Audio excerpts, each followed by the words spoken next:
Hello! If you read it backwards but sort it correctly, you get the correct title of Present Karl and Richard, Dragons in Deep Space. I'm Richard, the star, the main character, and the diva of the show.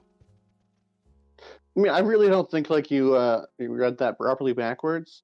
But I am Orac, also known as Karl if you're reading it forwards.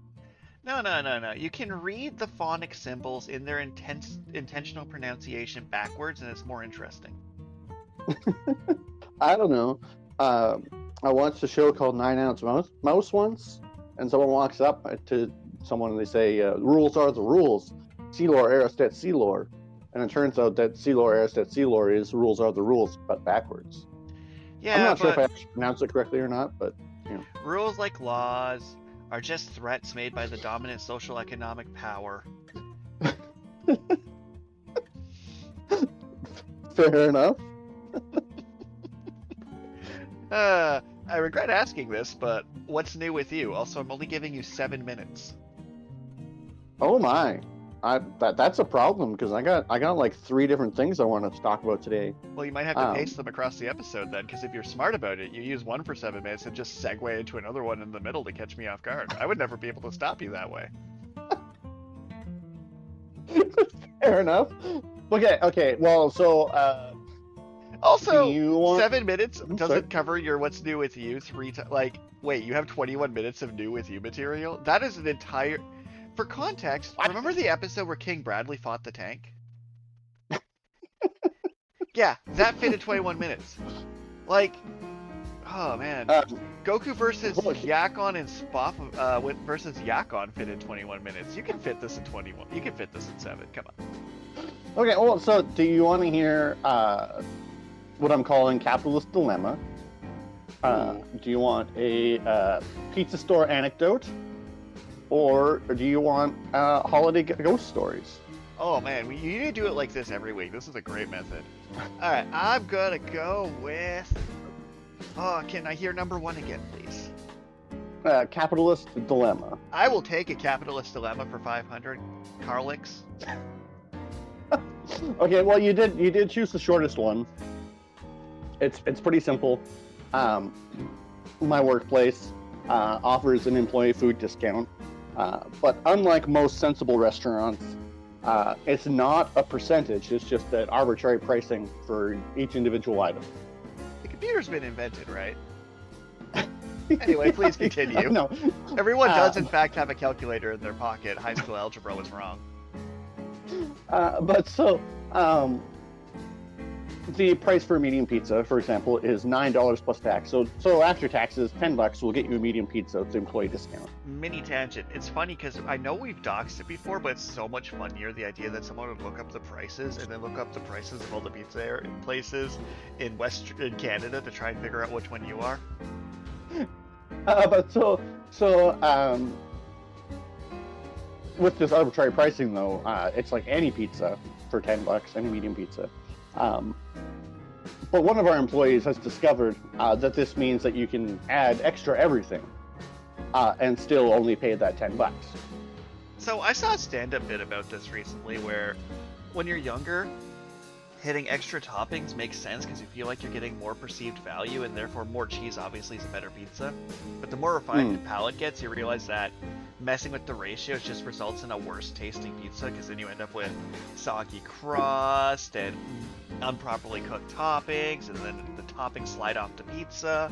The crisp bit ratio is wrong. I'm just saying, ordering all toppings is fine. Ordering extra all toppings, you're ruining your food. Well, I mean, he's not like ordering like every topping, but he orders you a pizza and adds extra everything that comes on that pizza, which still is probably not the correct way to order such a pizza, but you want one topping. You want one of each type of topping in every 1-inch bite, if you want full taste mixture. However, if you want there to be the variety in the toppings, you actually don't want every topping in every 1-inch bite, so each bite tastes slightly different. So, now, on the one hand, I think that my boss could afford to probably even lower the prices of his employee food. I mean, like I say, make it a more reasonable percentage off, so that way if someone does all this shenanigans, then they get charged appropriately. I mean, most retail places do spend more money on trash cans and garbage bags than an employee salary, so probably. Yeah, right. On the other hand, I fairly strongly believe that people who abuse the system often break the system for the people who use it as intended. That actually came up in a conversation I had with one of my professors yesterday. Oh, yeah? So we were talking about how we're only allowed in the the TA lounge between X hour and X hour, right? And people were like, so you trust us with grades, but you don't trust us with a room? Da-da-da. I'm like, no, I guarantee this rule they put in that we're only allowed on the floor when an administrator is in is because someone abused it. I would bet any amount of money that one TA decided, oh, I'm just going to sleep in the TA lounge, and then professor found them half-dressed, or like a manager came by, or a dean or something, to a meeting and just saw a TA student with a blanket in the lounge half-dressed. And that's why we're not allowed on past certain points. And the prof didn't say I was right, but his eyes told me I was 100% correct with my theory that the reason we're only allowed on the floor between 8 and 5 is because someone slept there, and it made a bad impression on somebody else. Right. And so the dilemma is, do I approach the employee and tell him to stop sticking it to the man? Do I approach my boss and tell him he's getting screwed? Or do I just let the scene play out on its own?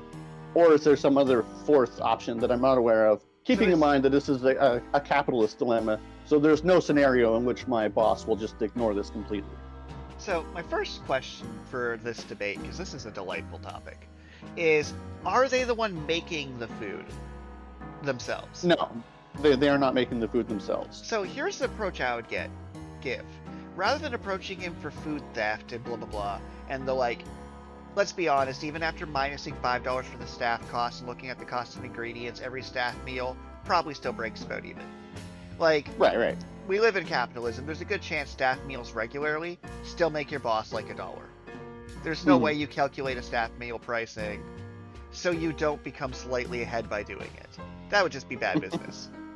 Like, literally, your staff meal pricing should literally be, what is the least amount of money I can make off my employees? I'll charge that.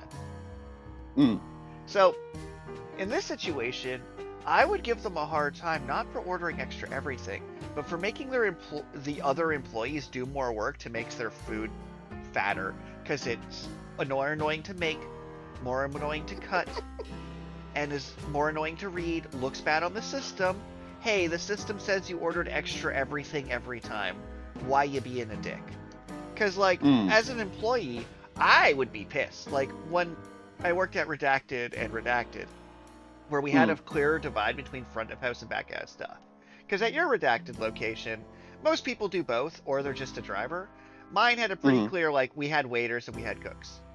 If a waiter rings up this kind of annoying bullshit, the cooks just make their food worse. Right? Like, they're like, no, fuck you. I'm not going to put poached salmon on your pizza. Screw off. So, I'm more annoyed from the lack of solidarity of, hey, when you abuse the system, it risks it being taken away for all of us. Right? You're sticking it to the man. Isn't sticking it to the man, it's sticking it to your coworkers in this situation.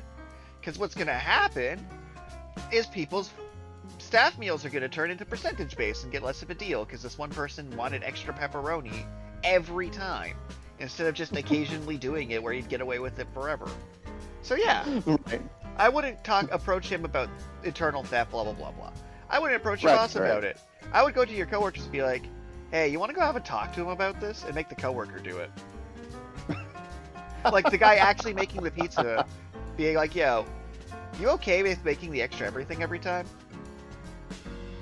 If we learned anything from politicians, you take your first group of constituents and you turn them against the second group, so neither one realizes that the person blocking them from progress is screwing them over. Like, you want to have your staff members fighting each other, so they don't realize that, in fact, it's you they should be fighting for more money. Kind of like when people got mad when minimum wage went up at the keg and we're saying, or at Redacted, whatever.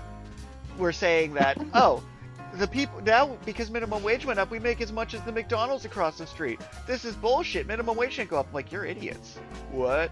Shouldn't you be saying, hey, boss, we deserve a raise so we don't make the same as the people next door who admittedly work harder than us? But no, they're going to get mad at the other restaurant paying their staff the same as them instead of mad at their boss for paying them the same. Because people are dumb, and they keep doing this. The immigrant's not stealing your job, your boss just isn't promoting you, who is probably a 45-year-old white man. I really thought you'd be on the side of the employee. No! I'm on the side of the employees getting their shit together. If this was about, hey, my employees are filling out union cards, I'm on board. But this is one selfish asshole ruining things for everyone. This is a guy pouring nacho cheese in the break room Xbox. Nah. Because, like, I deserve extra everything because of a technicality. That's not fighting the man. Going out and voting is fighting the man. Unionizing is fighting the man. This is just petty internal theft for the sake of making worse food. This is just giving yourself diabetes. Like, it's the same kind of person who's like, hey, I'm going to fill up the top lid of my slushy cup all the way to get extra slushy, then it leaks on your hands and your hands get sticky. I'm like, you're not fighting the man. What you could have did if you want to fight the man is drink your Slurpee down some and fill it back up while they're not looking. This is bad rebellion. I hate capitalists, the capitalist hellscape we live in, sure. I hate incompetent freedom fighting so much more. Like, when people are just like, I believe that the war across the world is an awful atrocity, and I'm like, okay, why are you wearing Jordans?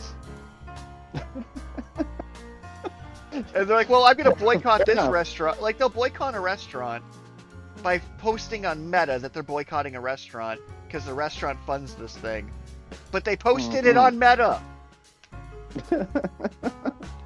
Ugh. Not fighting the system very effectively. No, actually have values.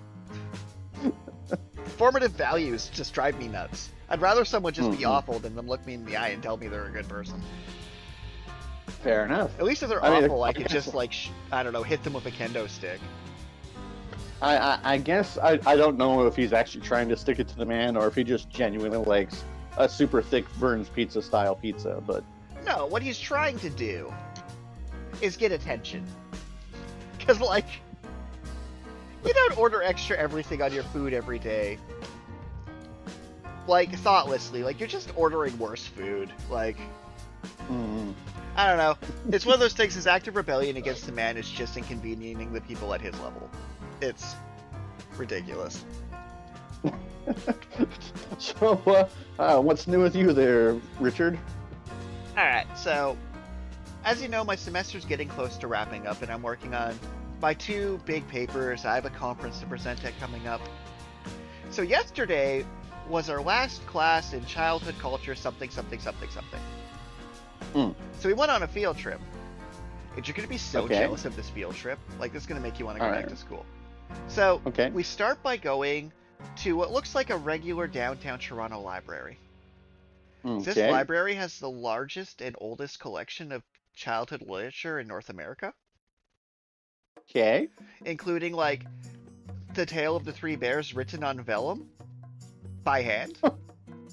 Okay. And, like, some of the things, like, the version of the Three Bears before they had Goldilocks, where the bears just had a woman break into their house and then they impaled him on her on a church steeple. Oh. They tried to burn her first. Like, you don't understand how funny these drawings were that accompanied this brutality. Because the bears come in and their chair's broken, their meal's food, and they're just like, no! And then they try to burn the person and it doesn't work. Then they try to drown her and it doesn't work, so they impale her on a church for breaking into their house and stealing their food. I'm like, yeah, right, bears, that's correct. You broke into a house that 3 bears live in, you deserve what you get. The fire was too hot, the water was too cold, the church was just right? Kinda. This, like, the story is very different and very good. And then, like, they had, like, some original prints from, like, Peter Rabbit and things. Okay. So we go through this exhibit, which is sick. Then we go to the next exhibit, which is a collection of maps and old fantasy and science fiction books. Yeah. So it's just walls of maps, and I am in my happy place. Like, I'm sending photos to my mentor being like, you're jealous, I'm looking at 100+ fantasy maps from the 1800s right now. I mean, early 1900s right now. Then they had a Magic the Gathering exhibit. Oh. So they had a bunch of vintage Magic cards on wall displays. Huh. And then after Were that, there any that you immediately recognized or saw that were actually incredibly valuable? Power 9 in their frame. Yeah. Okay. All right. I'm like, wow, that is like. I'm just looking at that. I'm just thinking to myself. And I literally said to my friend standing next to me, I'm like, those are fake, right? Like they didn't just hang like nearly $1 million in cardboard on this wall in front of us, right? Like we could have just pay our tuition off with this crime, right? And then after briefly considering pulling a Louvre jewelry heist for trading cards, and like we were genuinely curious, like, does the museum know how much they're actually worth, or are these just neat trinkets that were deposited X years ago? We then went to like Toronto's oldest comic book store, indie comic book store. Okay. And they're talking about how instead of spreading into various forms of like merch, right? Like most comic book stores became toy stores effectively. Like, oh, we sell Spider-Man, so we sell more Spider-Man. This comic book store instead decided to like go diverse and go worldwide. So like they have all they sell are books and prints, but that's some interesting things like Japanese volumes of Dragon Ball. They had like some picture frame cells from Sailor Moon. They had I'm trying to remember what it was. Like their manga selection was incredible. Although one of their staff picks was Takopi's Original Sin, and I'm like, no. Well-written book, don't read it. Unless you're in a very healthy mental place, don't do it. So like, so then after the comic book store, I had to rush to my last lecture of the year, and then head home. But like, it was a good 3 hours. It was fun. They had functional Lego pop-up books. Not semi-related. Functional Lego pop-up books? Yeah, you open the book and a little diorama comes out made of Lego. And the book was made of Lego.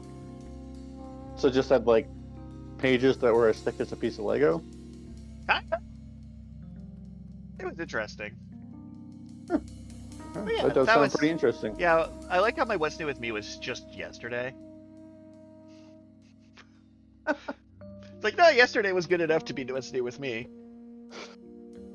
Fair enough. That does sound like a pretty exciting and awesome day. I would have loved to gone to all those museums. All right, so we're at 17 minutes approximately. So you can either tell story 2 or 3. Well, I mean, do you want holiday ghost stories or do you want pizza store anecdote? Pizza store anecdote. Yeah. The vaccine to pizza. Okay. Anyways, so there are a variety of reasons that someone might not have access to a cell phone at any given time. I haven't seen any. I would be so happy if my students didn't have access to cell phones at a given time. Oof. Well, their phone might be dead. Maybe it only works on Wi-Fi. So maybe they just sorry? In the new Digimon series, Digimon Beat Break, the core concept is everyone has like this digi-egg-shaped smartphone ChatGPT assistant thing, but when they go corrupt, they turn into Digimon and eat you. And then, like, I was watching a reviewer be like, what, your cell phone could just become sentient and eat you? You think people would stop buying the cell phones? Like, absolutely not. They raise their children for them. And, like, I would be happy if people's cell phones just turned into Agumons and mauled them. That'd be great.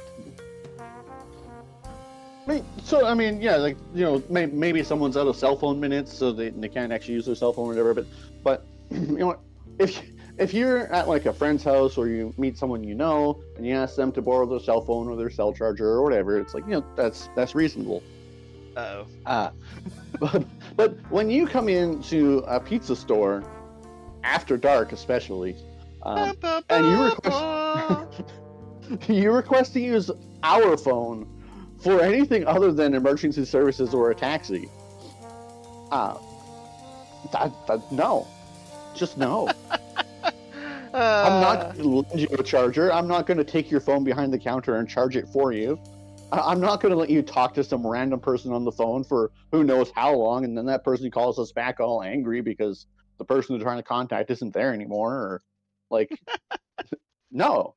Just emergency services or a taxi, and we will call them for you. Oh, man. Right? So, when this young woman, if I had to guess her age, Oh, I she do was need a probably pause for a somewhere. 30-second mini Hmm? anecdote. So I did have a student Okay. come up to me recently, be like, "Do you have a phone charger?" I'm like, "Are you asking me to charge a device you're going to use to ignore me during tutorial?" And they're like, maybe." But please That's continue. funny. But so a young woman, if I had to guess her age, probably between like 14 and 16. Um, she comes in and she's crying because she thinks she's being followed and she's scared, um, and she wants to use our phone. That feels like an Um, emergency. That feels legit. if it had been me that interacted with this person, Oh I would no. have been like, okay, I'll try to call your mother for you. I'm not going to let you call Yeah. because I don't want to let people behind the counter. And if I can't get a hold of them, then I'm just going to call the police and they will get you somewhere safe. Yeah. I mean, because Saskatchewan police are famous for bringing people back to their homes in not, I don't know, 30 minutes outside of the city and telling them to walk back. I mean, that's I mean, if they don't want me to make maybe fun of them for that, they probably shouldn't have did it. maybe I have too much faith in the institutions. To be But fair, that'd be my I'm just response. being pedantic right now. Well, I mean, like she's fairly young, um, so it's possible that if I called the police, that protective services would get involved and it'd be a whole big mess. But I would really rather have that happen than some girl being alone on the streets trying to get in contact with her guardians. Yeah. Like, obviously, there's something wrong there too. Like, at least I think there's probably something wrong there. That probably should be looked at. So that would have been my response. But unfortunately, I happened to be in the washroom when well, not unfortunate, but I happened to be in the washroom when this girl comes in. And our faithful listeners may remember Captain Kirk Yep. from the episode where I described that the pizza store got robbed with a shotgun. And he happened to be not paying that much attention, and when he looked up from what he was doing, there was a gun in his face. And at the time, I mentioned that he was a pro at getting robbed, so he just complied and helped them get the money. Anyways, Captain Kirk happens to have a daughter of his own, who's probably around the same age as this girl. So he escorts her behind the counter, and he lets her try and call her mother. Can't get a hold of her. Ask her if she wants him to call the police, and she says no.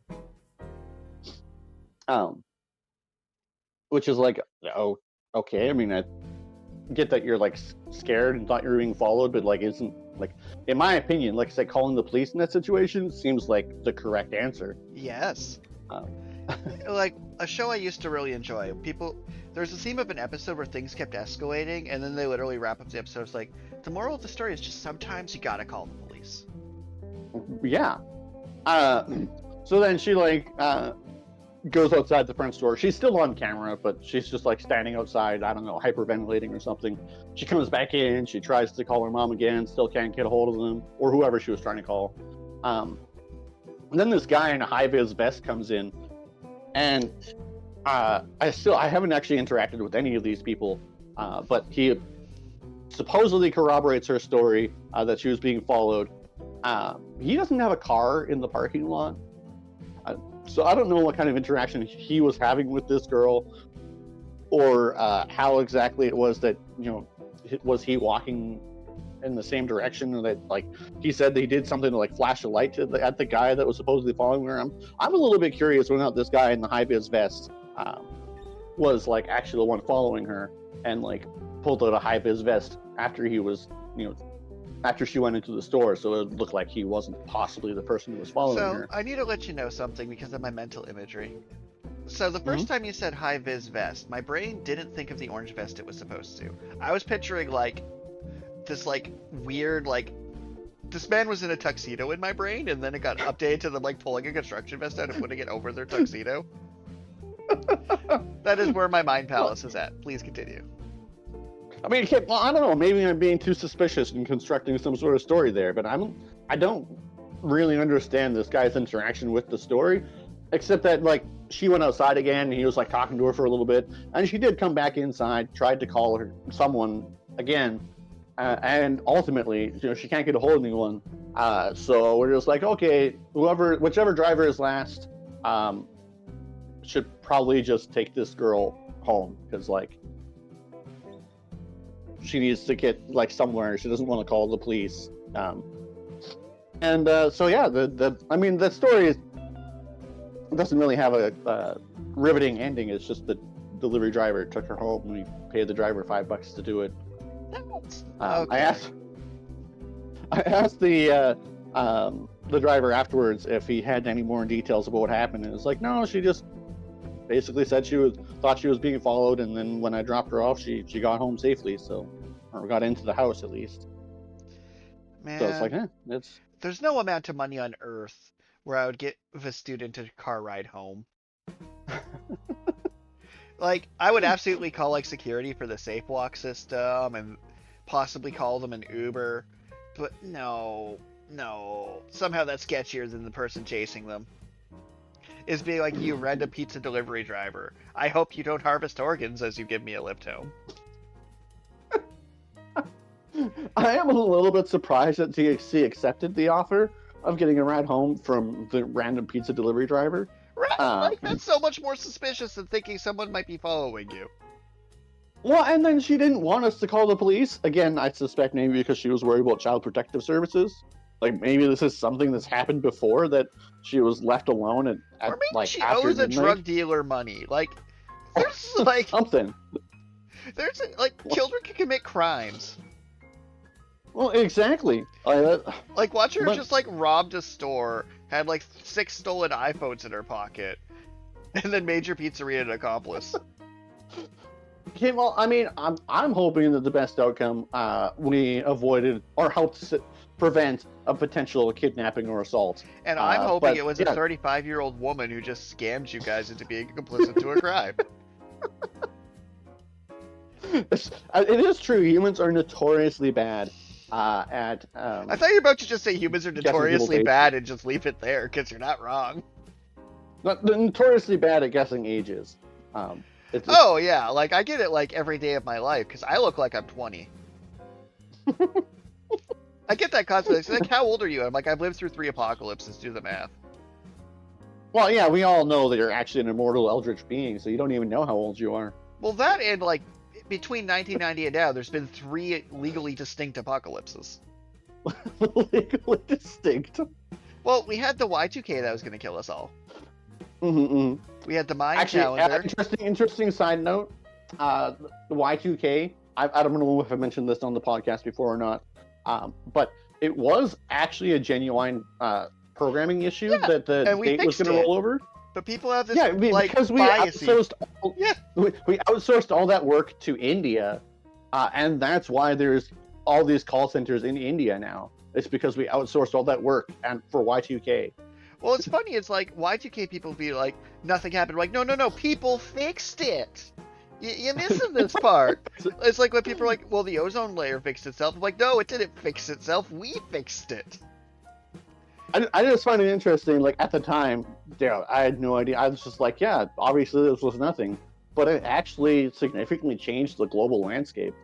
Well, it's funny to think about. Like, this comes up so much during COVID and anti-masking and anti-vaxxers. Like, well, what's proof the vaccine did nothing? The proof the vaccine worked is that you don't know that it did anything. That's the point. If you get a vaccine and you can't tell it did anything, exactly. Because you're not dead. Like it's like that study where planes were coming back, so they reinforced the spots on the plane where they were shot, which is funny because it doesn't account for the ones that didn't come back because they died. Mm-hmm. So it's like, yeah, we don't need more armor here because you don't have the data to prove it. Right. People just, but so then, yeah, when things go well, people think nothing happened at all. It's a problem. But so then we had the 2012, the Mayan calendar. Oh, yep. 2012 was a terrible John Cusack movie. It was. And 2012 was the most nothing burger of nothings. Like, it was disappointingly nothing. No one even had to fix anything. And then we had 2 Trump presidencies. which I was told the world would end. And people really made it sound like COVID was going to be the end of mankind.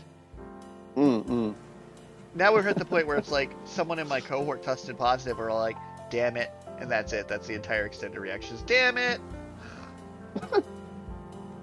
Like, I remember people would be like shoving Q-tips into their brainstem right now, but instead everyone just kind of let out a collective sigh and went like, yeah, that might as well happen. Well, so I don't remember how the person was related, but my boss the other day, he's like, yeah, have you ever heard of long COVID? I'm like, well, yeah, I mean, COVID can cause permanent damage to your respiratory system or whatever. I'm not here saying COVID wasn't bad, for the record. More like just people have stopped catastrophizing the catastrophe. Well, so my boss posted and he says this, and he's like, yeah, like, he's like, my aunt or someone just died of long COVID. I was like, you can die of long COVID? I didn't even know. Kinda. It's like... I mean, I guess, yeah. Well, so most people die from heart failure of some kind, right? And it's like, it's hard to say they died of chicken nuggets or they died because they simply had that last hot dog, which took off the remaining day off their lifespan. So, like, right. Long COVID kind of falls in that category of, you died and you had long COVID. Did you die of long COVID? Well, it didn't help you. So it's hard to, like, know what the statistics are, because, like, if you have long COVID and you die of heart failure, I don't think long COVID helped. No, definitely not. So that's the gray area. It's like they died of long COVID. I'm like, well, they died and they had long COVID. I don't know if they died of it, but they did not die of it. It's kind of like how when I die, it's not that I died of obesity, but being a fat batard is not helping my health. Fair. Really depends who's writing the survey at that point. Mm-hmm. Although it would be funny if it's like cause of death, didn't put down the fork.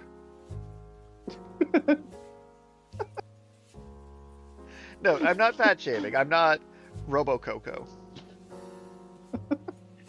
Me and a Robo Coco, which has outlived so many much better series. It's also outlived an occasional worse series too, in its defense. I think. I don't know. I've never read it. I think it's approaching the number of chapters that Dr. Slump had. To be fair, anyway. I don't know if Dr. Slump's still good. In all fairness. I like Dr. Slump, but it definitely had no actual plot to it.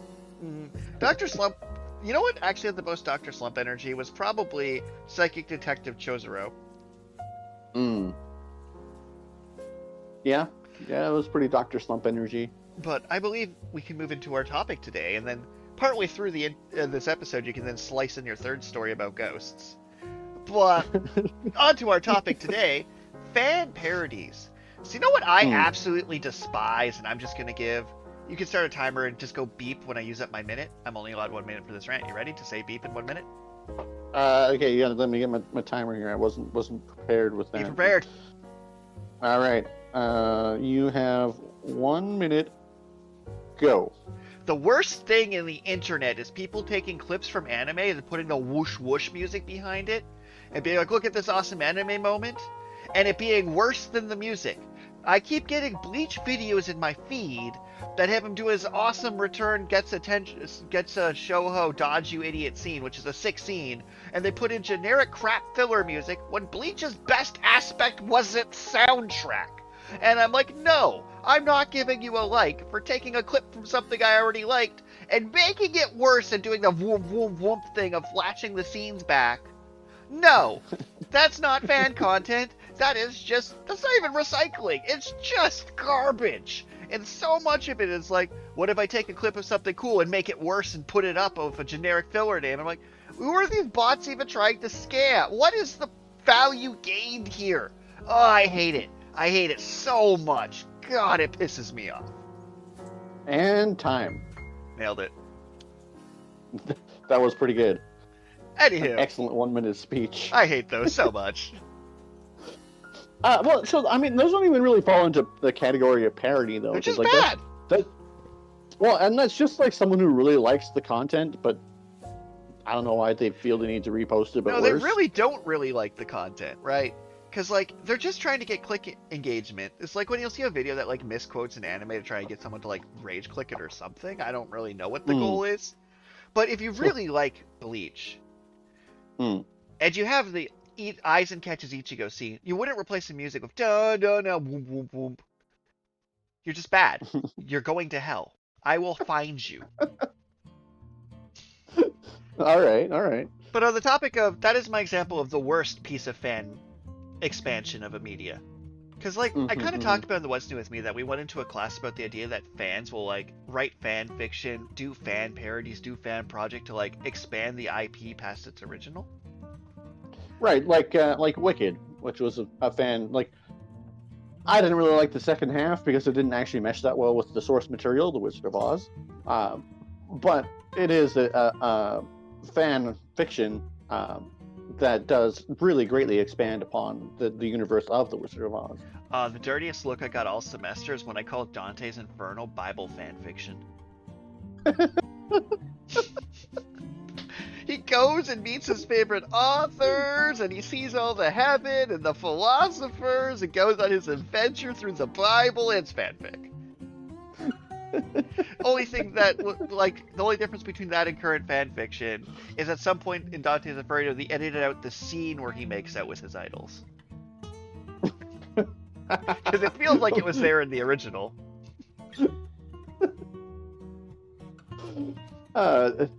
Shipping stories are one of the most prolific forms of fan fiction, that's for sure.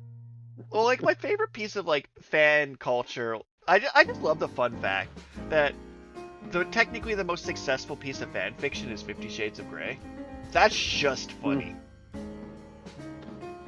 Because it was just Twilight fan fiction, and they changed the names. Twilight fan fiction, that's what it was. Yeah, and then they sanded the names off of it and made 3 movies. Got a 3-movie deal. So think about it. Twilight got 4 movies, then 3 movies based on its fan fiction, and people are like, "Oh, worst movie ever." I'm like, "Are you sure?" Because I don't remember John Wick fan fiction getting 3 movies along with the quadrilogy. Yeah, I don't recall Pulp Fiction getting a 4-movie series.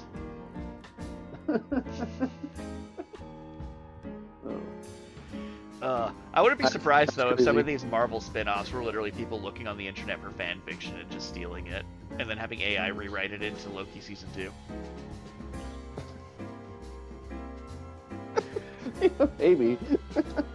But for the topic that prompted us to go into fan parodies, Dragon Ball Z Abridged, because you made a comment the other day that I don't remember if it made it into podcast or not, where you no, not yet. Where you mentioned, I don't really care about it anymore because they're corporate successful, and I'm like, I don't think they are. YouTube doesn't pay that much, and their merch did okay, I guess, but none of their other projects really landed. So it's like, yeah, for a short period of time, or like actually, they had it running for like 7 years or something. But once they like completed their main story arc, which bonus points for actually like reasonably getting to the end, because Dragon Ball Z should have ended in the Cell Saga anyway. Right. They were like successful enough to like still have their main source of income be voice acting in YouTube. But I wouldn't say that they became corporate rich by any means. Teenager me would have, but Teenager me was a dick. I mean, I don't know if they necessarily became like rich, as like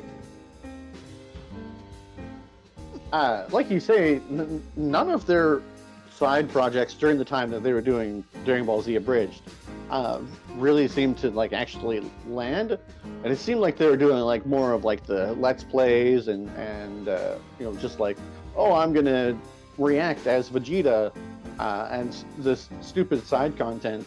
Which I guess was to feed the algorithm. Or maybe they enjoyed making the stupid side content. Well, I mean, maybe they did. Because, I mean, we only make stupid side content. I mean, that's true. Because, I did a little search when you brought that up, and so from their Patreon, because you can just kind of see the numbers, because you get to know how many people are on the Patreon and how much they pay. Team 4-Star from their Patreon makes between $2,000 and $6,000 a month. Okay. Splitting that across 4 people. Yeah. So, like, they're definitely not, like, corporate sellout by any means. Mm. They're not Critical Role out here financing 3 Amazon Prime series, a video game, 4 seasons of D&D, and Daggerheart in its entirety. Well, I mean, that's kind of the limit to fan-based parodies, that unless you strip it of its original identity, like 50 Shades of Grey, I guess you can't really, like... Well, so I decided, like, to snoop on Team 4 Star's nonsense, a Google search about, like, their YouTuber net worth is apparently their net worth is $100K. Okay. Yeah, but we split that over 3 people over 10 years. Right. And then you have any costs at all. Right. I wouldn't say that, like, they're doing much better than if they had went and got a skill trade. Like, if all 4 of them went to school for plumbing, they'd probably be doing better. You're probably right. And, like, I don't want to disparage their talents, because they put a lot of time and effort into their series. The quality of what they produce is quite amazing for something that they were just making in their spare time, at least when they began. It's kind of funny. Team 4 Star has their Dragon Ball Z abridged stuff is definitely very high quality, and that kind of became like the standard of what to expect for any sort of abridged series or fan content, to the point where it's not necessarily fan content, but I've been reading a manhwa on Webtoon. I stopped reading it, actually, but it was called We Are 101. Okay. And the story is just kind of okay, and the character designs are neat, but the backgrounds are almost all blank, and I don't know why it like bothers me so much, but this it feels like a noticeable dip in artistic quality versus other content that I'm reading on Webtoon, and by extension, like looking at something like Team 4 Star, where it's like, yeah, these guys were just like making this in their basement in their spare time, and they made this like seamless, high quality. What's crazy about Team 4 Star is they did go through their entire behind the scenes video, where they did a like 20-minute behind the scene for each episode. Mm-hmm. And, like, when you look at the editing they were actually doing, especially near the end, of, like, manually copy-pasting half keyframes to move the mouth flaps to match their jokes. Mm-hmm. And it's like, no, they tried so much harder than actual localizations. I think they tried harder than Toei. I watched Dragon Ball Daima. I think Team 4 Star put more effort in than Toei did. They definitely did put in a huge amount of effort. And like they said, like, oh, we stopped doing it when they're like, oh, I feel like we're forcing it, running out of jokes, etc., etc. And they're like, people called them sellouts for stopping to do DBZ Abridged. We're like, no, we would have been sellouts if we kept doing it, knowing it was worse. Yeah, that makes sense. Because it's like, Dragon Ball Z Abridged is one of my favorite shows. With the Christmas season coming up, I'm fully intending to rewatch their movies, because they kind of like gave a Christmas sub-theme to all of their movies, and then they ended with an actual Christmas special. To all of their movies? I mean, there was the Christmas Tree of Might. So all of the movies, because the movies, so the main series has main series canon, and the movies have movie canon. So the movies aren't canon to the main series, but they're canon to each other. Right. So Garlic Jr. wasn't really about Christmas. World's Strongest makes a couple quips about being in the Arctic. And then Christmas Tree of Might. But then all the future ones will then reference Christmas Tree of Might and Santa. Lord Slug straight up goes like, remember Christmas? And then like the Broly movie goes like, remember Lord Slug? I sure do miss Christmas. And then they released their like, the Nightmare Before Christmas one, where they took like an old obscure Dragon Ball Z OVA and just straight up made the villain Santa. Okay. They did a great job on that one. They just rewrote it completely. But it's like, it's entertaining content. Not as shocking as when, like, after a 4-year break, Little Karibo will just put out a singular Yu-Gi-Oh! Abridged episode out of nowhere. Right. Because that still happens once in a while. That still is technically going, just when he feels like it. It's fair. Well, you know, like the thing about being a content creator on YouTube is like the style of content that we create, where we're talking to each other and we're just doing this basically for fun. We produce bad content. Let's not kill ourselves here, Brent. But we're doing it just for fun. Like we're hoping that maybe someday someone will like our content, but it's just I do it for the little ego dopamine boost. Like I see that a single episode was downloaded in Norway, and I'm like, yes, because I have a deep hole in my soul, right? That's why I'm a writer, is I'm trying to fill that deep loathing with positive or negative attention. But at some point, especially if you want to actually make money off of YouTube or make it into a career, it becomes a business where you're not actually doing it for fun anymore. I'm going to disagree with that a bit. So you work a crappy job, so you're miserable. Where now that I'm starting to like work a job I like, you know, people are like, oh, you just work a job, everyone hates their job. I'm like, no, TAing and grading and teaching classes and giving presentation seminar. I objectively like my job. To the point where the biggest complaints in my life are petty bullshit at this point. Because I'm like, yeah, I'm going to whine about my commute. I'm going to whine about this and that. I'm going to whine that the school blew a bunch of its budget renaming a train station instead of paying us a Christmas party. But, like, I like the things I do for a living. So I don't, like, deliberately, I only went to school to do things I already like doing. So, like, I do think it's a bit disingenuous to be like every creator will eventually become a corrupt capitalist businessman. No, I'm not saying that every content creator will become a corrupt businessman. What I am saying is that I've seen a lot of I'm leaving YouTube videos where their main complaint is that their original joy and passion was making these videos, and as the channel expanded and was forced to become more of a business because they had to hire editors, they had to hire other people to make thumbnails, they started managing people to create their content as effectively as possible, and they ended up becoming less content creators and more business managers. Well, because interesting. Like, I had an interview with a YouTuber I really liked because I was doing some script freelance work for them for a little bit. And they went through their channel growing in a pivot towards Pokemon rather than being general gaming. But even though that he's hired some editors and things, he was going about like, no, I need to make sure I pay people who submit, pay people who do this. I have a team now. But he seems so excited about this fact. Like, he's like, I have a team now. People like me. This is awesome. So I do think there's a bit of a spectrum here. Because it's like... So we live in this, like, hustle culture. There's no denying that. Where a lot of people judge their success based on metrics. Like, the number of crypto bros I've talked to... this is a fun one from yesterday. Part of what's new with me, but I broke mine to 3 sections as well. So I'm standing in line at Starbucks because the Tim Hortons line was too big and it went outside the building.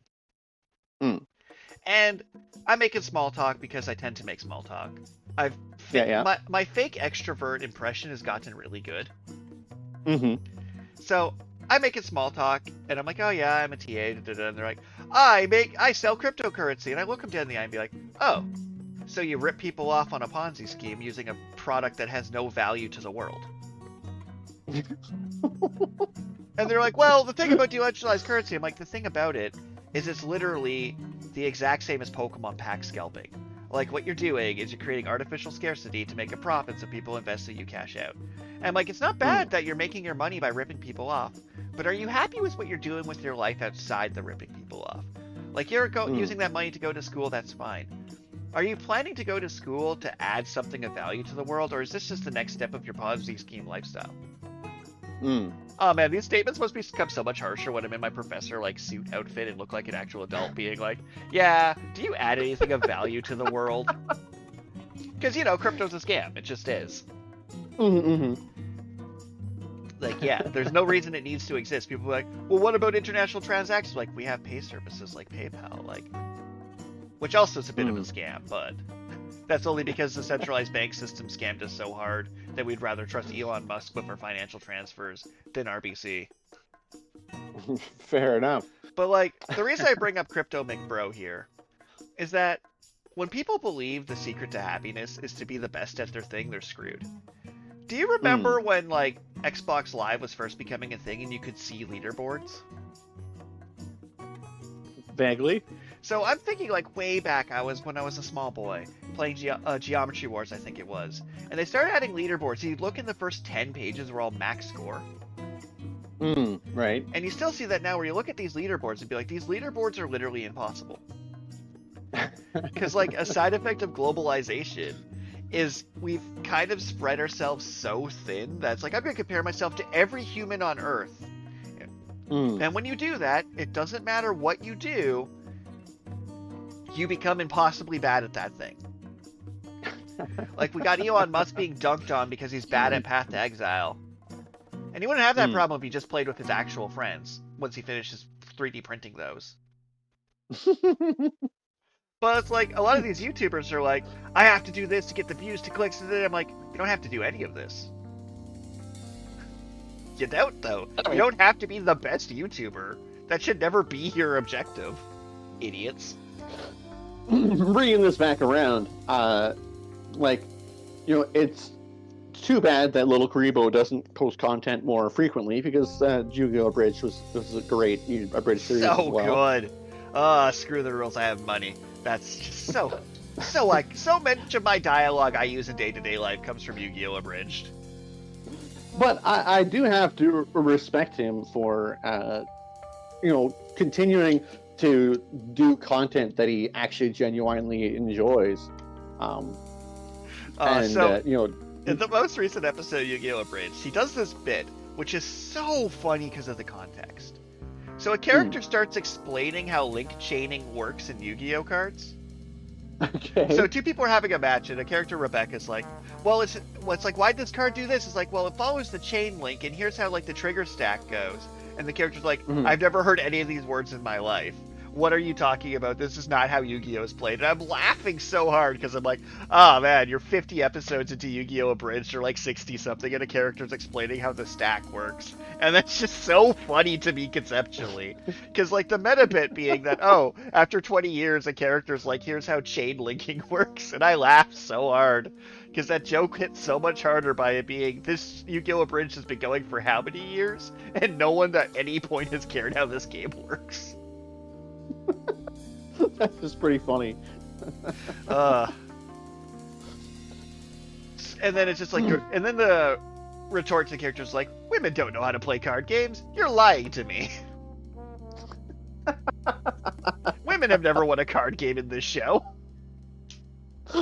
That's kind of true. Man, the shenanigans is why I loved Ping Pong Peril. But back to the topic of our actual topic of fan parodies. So, Dragon Ball Z Abridged, highest quality Abridged series. Well, okay, like, so is it because of the quality of jokes? Like, when they added something like, say, Ghost Nappa? So Ghost Nappa failed. Like, Ghost Nappa failed? In my opinion, Ghost Nappa was not a good bit. It was not their best bit, by any means. Their best bit was TN being the only serious character. That was by far their best bit. You don't know what else failed? Telling ghost stories to each other at Christmas time. Oh, good try, good try. No, I'm gonna make you do this next episode. I'm straight up denying your third story. Because it's gonna be like a 30-minute movie review, and if we're gonna do Christmas movies, that'll be our episode. We could do a Christmas Carol next week. It's not about Christmas horror. It's not about Charles Dickens' A Christmas Carol. But it could be. We could do it next week and do Dickens and Christmas carols. And Muppets.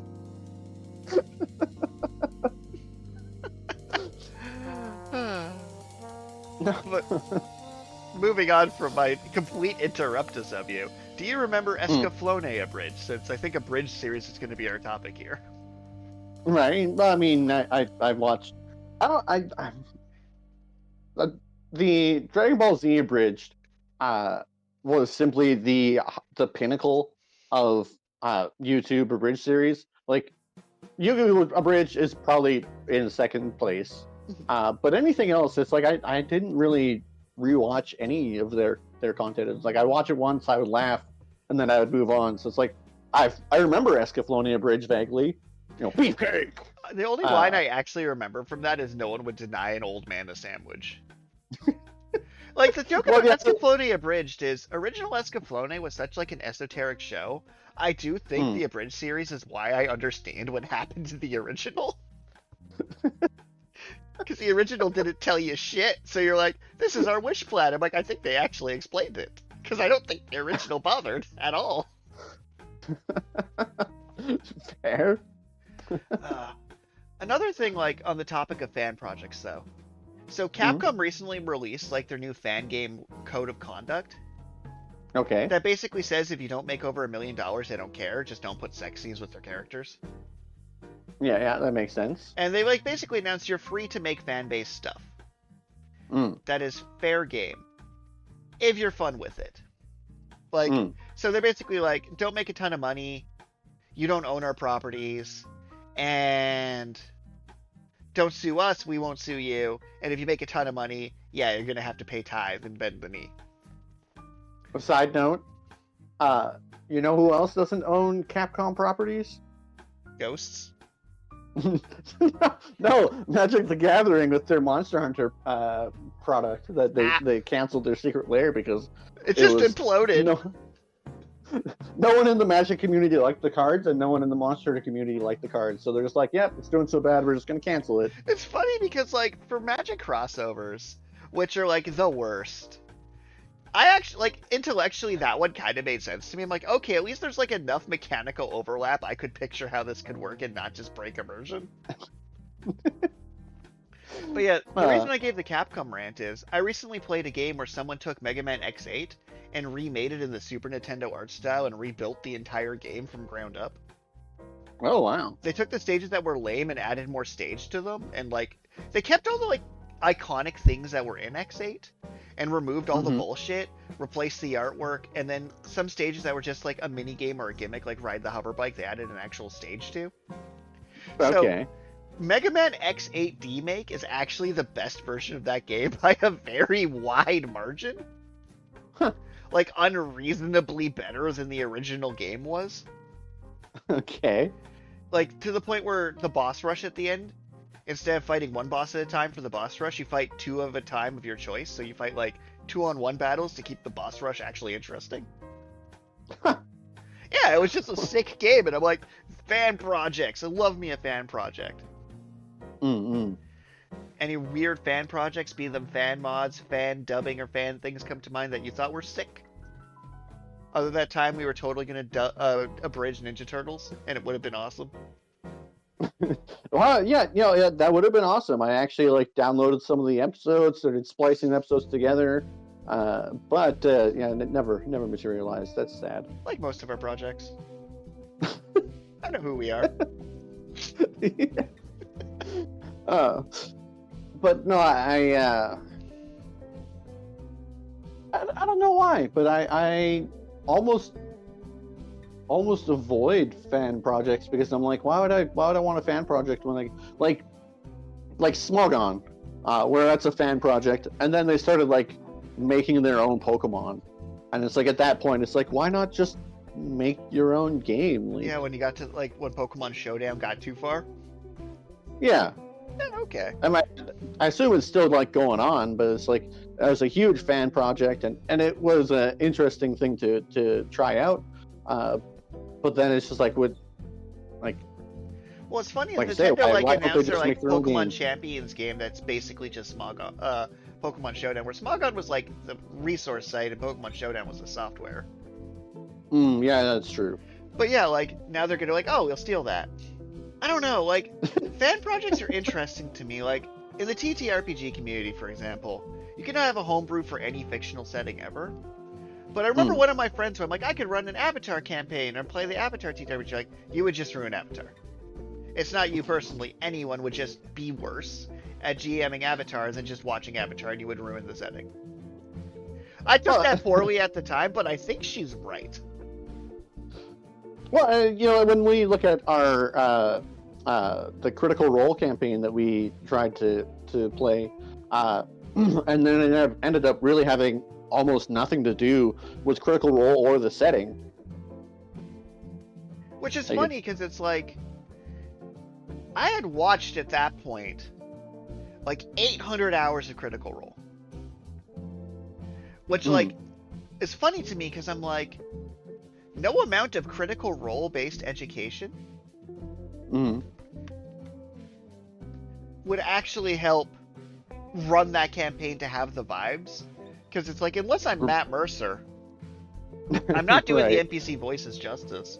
But also, it's weird to run D&D in fictional settings.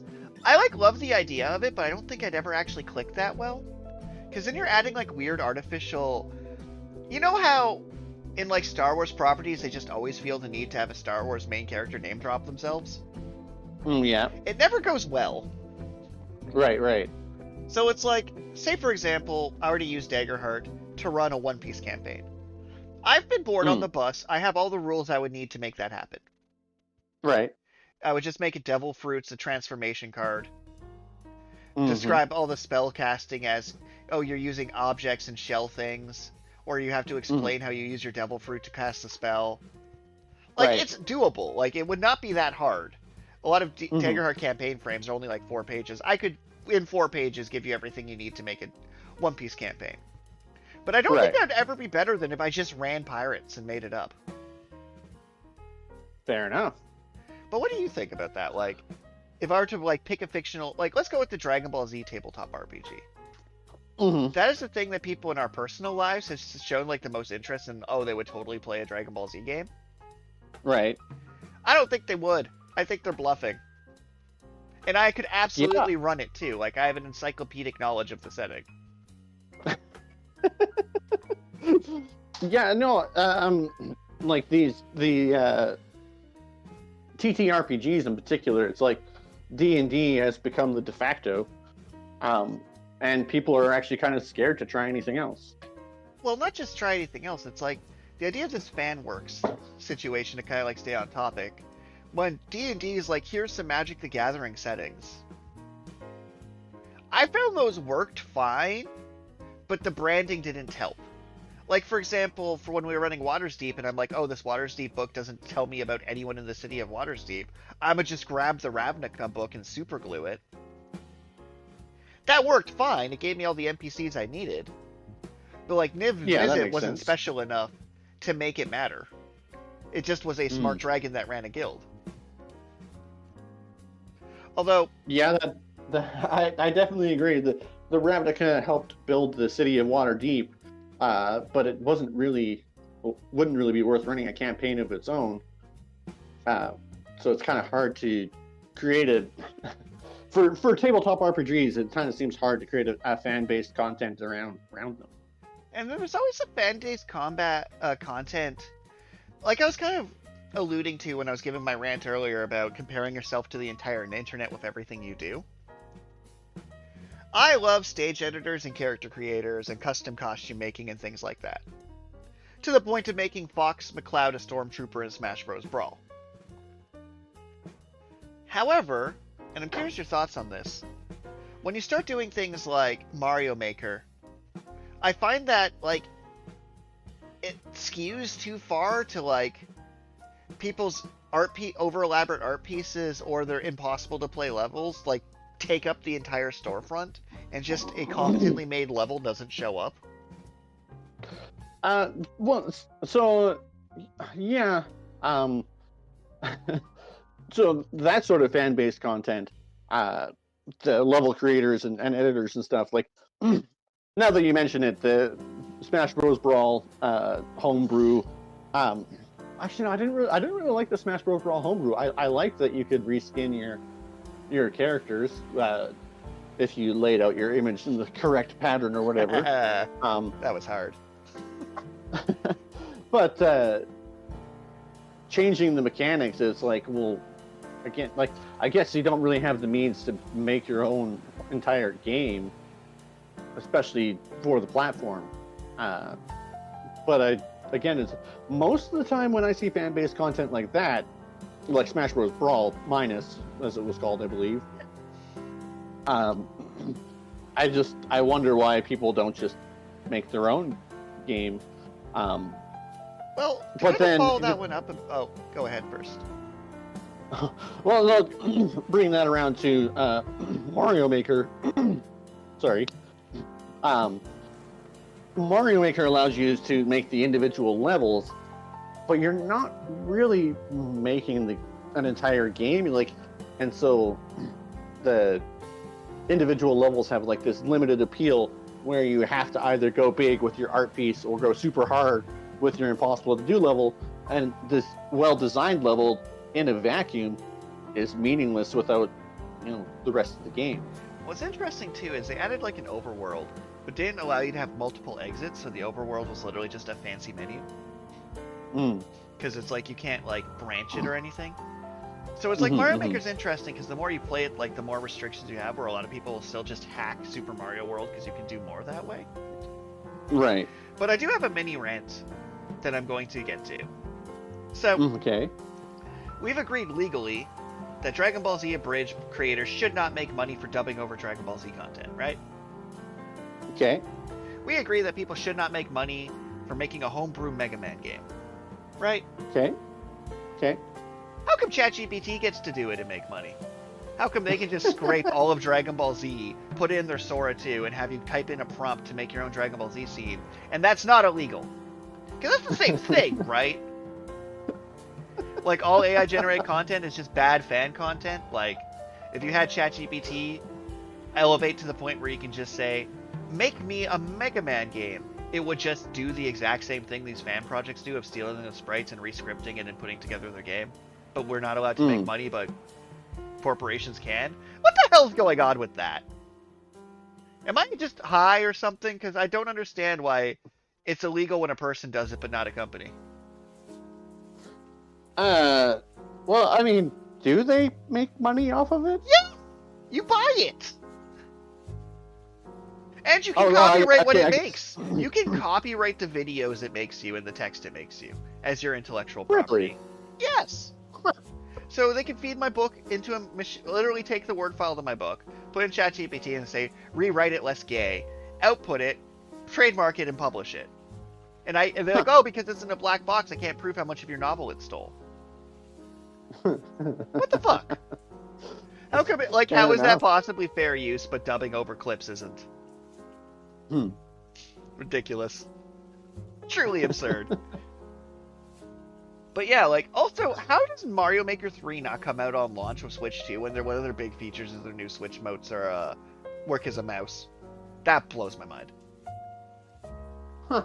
They're like, hey, we have a mouse that works like Mario Paint, and we put Mario Paint on it. I'm like, you didn't put Mario Maker on this thing? Especially when they're like, hey, we're releasing enhanced Switch 2 enhanced things. I'm like, you just had to add like 5 new tiles. That is an interesting point. That Mario Maker probably would function just straight up better on the Switch 2. It's the only game I can think of where I'd want a mouse. Like, the only reason I could think of that is like unit customization. Like, if I'm putting stickers on a mech or something. Although, to be fair, Nintendo sucks right now. I'm mad at Nintendo. Because it's like, the Game Awards are coming up, right? And they have Donkey Kong on the list of like contenders for Game Awards because every year a Nintendo game is somehow on the top 5, like deliberately. Okay. Nothing the Switch 2 has put out as Game of the Year material. People need to stop lying to me. Donkey Kong, I haven't heard about in months. It was shittier than Mario Odyssey in overall content. It just was. Right, just a shorter game based on the same engine with a few minor tweaks. Well, a few tweaks. Yeah, like, I'll say, like, terrain destruction. I can understand how that's not a minor tweak, but it was less game, less exciting, less people care about it, worse plot somehow. So it's like less variety in stages. Like, there's a lot of things that like, hey, this is a new system and it's 10 years older. Why isn't this just better? Right. I haven't seen Nintendo put out a clever new... they talk about Metroid 4 being like, hey, it's open world looter grabber. I'm like, fuck that, man. No. Don't make it the same slop as Destiny 2 or Assassin's Creed. Like, the slopification of open worlding everything is ridiculous. Like, even Sonic got an open world game, and I'm like, that's about running through courses. Why would you ever make that open world? Mario Kart World with the open world. Did nothing.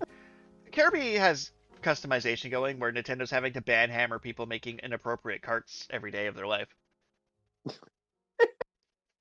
Because that's the first thing people are going to do. Yeah, I guess inappropriate content is the most prolific form of fan content. Yeah, I'm pretty sure most mods are not PG-13. And like, a friend of mine's big into modding their games, and I don't really do that. Like, I can, but I rarely see a mod that I'm like, this feels like it's worth it. Mm. Like, a lot of people are ride or die. Like, there's mods out there for like Mega Man X3 and 5, for example. They're like, we fixed these objectively bad things about this game. I look at the mod, I'm like, you do, but do I really want to download a file to fix it? Like, yes, you fixed it, but I don't think it's worth the energy to do such. Because you're right that it's like, or you could just make your own thing, is a valid argument. But also, like, when it comes to fan fiction, I don't write a ton of it, but my brain loves to think in terms of fan fiction. Like, I know what your Zanpakuto would do. I know who would be on my hypothetical World Trigger Border Squad. I know what triggers I would do. Like, my brain likes to play around in those spaces. So it's like if someone were to be, hey, I'm going to hire you to work on, I don't know, a World Trigger MMO. I'd be there so fast I'd get whiplash. But yeah, like, that makes sense. If a bunch of people are like, oh, we're a bunch of fan modders, want to be part of our fan modding project to turn Smash Bros. Melee into a Dragon Ball Z game, I'm like, oh, that seems like a lot of work for an MMO game. Like, that seems like entirely too much passion. And people are like, oh, Team 4-Star gave Dragon Ball Z a second wind and a resurgence, and you should be thanking them. I do actually agree with that. There are people who saw Abridged first. Yeah, well, see, I do think that Abridged series do add some sort of value to a cultural art piece like that, where they're making jokes, they're pointing out like logical inconsistencies or flaws with the original. They're changing the pacing, and it's like it's this like. I mean, maybe I'd feel different about fan-made Mega Man games if I had played through more Mega Man games when I was younger. Well, let's go like fan-made Pokemon games. That feels like a good example, because you've played a lot of Pokemon games. Yeah, but see, I don't really care about fan-made Pokemon games either. Well, it's like the same YouTuber I was following releases like legacy versions of Pokemon games, which were fan mods that were like to preserve the intent of the original, but like clean up things like the experience curve and Pokemon distributions and move learning and stuff. Yeah, okay. And I'm like, that is a good mod, because it's like, a lot of mods are like, oh, I added 600 Pokemon and Mega Pokemon to Pokemon Red, and it's so awesome. And you're like, that's the guy putting too much toppings on the pizza. Adding extra everything to a dish ruins it. Right. Where this guy's more like, no, I replaced the pepperoni with I don't know, I was gonna say like a fancier meat, but no, I replaced the pepperoni with spicy pepperoni. I'm like, ooh, okay. Keeping the same general vibe, but heating things up a little bit. Or, oh no, I think the best example is, yeah, the Legacy series are like, so I did pepperoni pizza, and you're like, okay. But I put garlic butter on the crust and stuffed it with cheese, and you're like, okay, you got it. You nailed it. And they're like, oh, I also pulled off the cilantro. It's like, why was there cilantro on it originally? I don't know, but there was, so I removed it, because it should never have been there. Yeah, I don't know. I do. I think maybe that's more what it is like. You like the cilantro? No.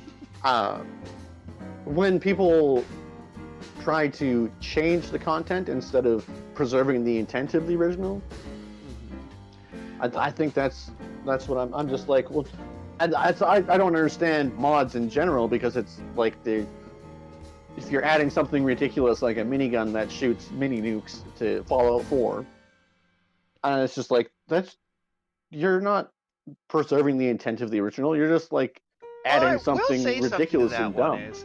adding mods like that to fill in a void that game dev, when it became over corporate, stopped doing. So when we go back to Super Nintendo and Nintendo 64 in particular, actually, weirdly enough, was one of the best systems for this. Devs were not very supervised and their teams were very small. So they would just put in random crap in your games for fun. Right. They'd be like, hey, here's Big Head mode or DK mode. Or in one of the Grand Theft Autos, if you push this button midair, you just ragdoll fall on the ground because it's funny. Okay. But the more corporate focus groupy things happen, the less random crap you can sneak into your game for the lulls.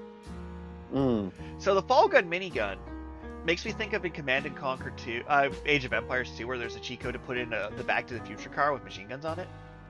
Okay. And I will say some of these mods are because devs stopped putting random cheat code. Like, cheat codes stopped being a thing. Which angers me because we put in achievements, right? Right. And having achievements unlock cheat code stuff would be fun. And no one did it. Yeah, that's true. Because like Perfect Dark did that all the time, where it's like you would do an achievement type thing. It'd be like, beat this mission on this difficulty in this amount of time, and then it would unlock something like infinite ammo or something like that. Yeah. And it's like, I'm thinking like Custom Robo GameCube, for example, where like there's a side quest to go on, and if you talk to like a dude in the corner, he'd give you the crappy mech made of tin cans. Okay. Or like you could turn on a button to turn broken parts on, which were just stronger than regular parts. But it was like just doing things in that game got you Custom Robo parts. That was the reward for playing Custom Robo. But whenever a game just gives you a gamer score, that's not satisfying. Like Mega Man X, you can earn the Hadoken. Games don't do that anymore. That's fair. Instead, they release that stuff as DLC. Yep. Yeah, they do. If you want all your characters dressed up as characters from another game, you give us cash. So, when it comes to like the fan works and fan projects, I'm definitely not the biggest. Like, I don't have like a collection of sick fan games or anything to show. As you mentioned, a lot of abridged series, like even some of the newer ones, like I went through Goblin Slayer abridged, and it reeks of corporate profit bullshit. They're like, and you can check out our new episodes on our Patreon, and here's our sponsor, and here's our... Actually, I'm gonna dunk on a concept and a person in particular that I watched a fair number of their vids, and they pissed me off recently. Oh? So, reaction videos where you watch someone reacting to an episode rather than watching the episode themselves is a weird phenomenon. Yeah, okay. So it's already a worse version of abridging, because you're just, I'm watching a guy watching a video and telling me their feedback on it. I was watching those for some new animes that I couldn't be bothered to watch myself, because like the reaction videos were a little shorter. Okay. Or be like, what did this person think of the Owl House, for example? Right. But where they've completely lost me is they're talking about how they got copyright claimed and couldn't make money on their video because they got claimed for the songs and the clips they're showing. And I'm like, fuck you! Your day job is to watch someone else's media and talk about it. I don't care if your sponsorship gets lost or this is your job, and they'll bitch about how hard their job is. I'm like, fuck off. You're literally just playing clips and talking and got lucky that people found you engaging or charming enough to keep doing it. You should be thanking God every goddamn day of your life you can pay your rent with this bullshit. Because you, like cryptocurrency, add nothing of actual value to the world whatsoever. And I'm like, I was watching you when you're being light and breezy, but now that you're like upset that people aren't understanding your YouTuber struggles, fuck right off with that. The fact you have sponsors at all is insane. So it's like people don't like watching privileged people complain about their privilege? It's crazy because they don't see it. They don't see it, Carl. They don't see it. They don't understand that, like, if me and you were to change our podcast to me and you putting on an episode of a show and then talking about it live while it was playing, we should not be monetized for using their clips to fill half of our show. Even though ChatGPT can do it somehow without any legal problems. They should be more mad at that, honestly. They should be less mad that, like, I got demonetized, and more mad that, so why is Sam Altman monetized for doing the same thing? That's what people should be pissed about. But moving on from that, tell your third story. Oh, you are actually gonna let me tell my third story. Okay, okay. Yeah, I just had to fuck with you a bit. Man, I've used too many F-bombs. We're gonna get demonetized. And I'm gonna be so upset.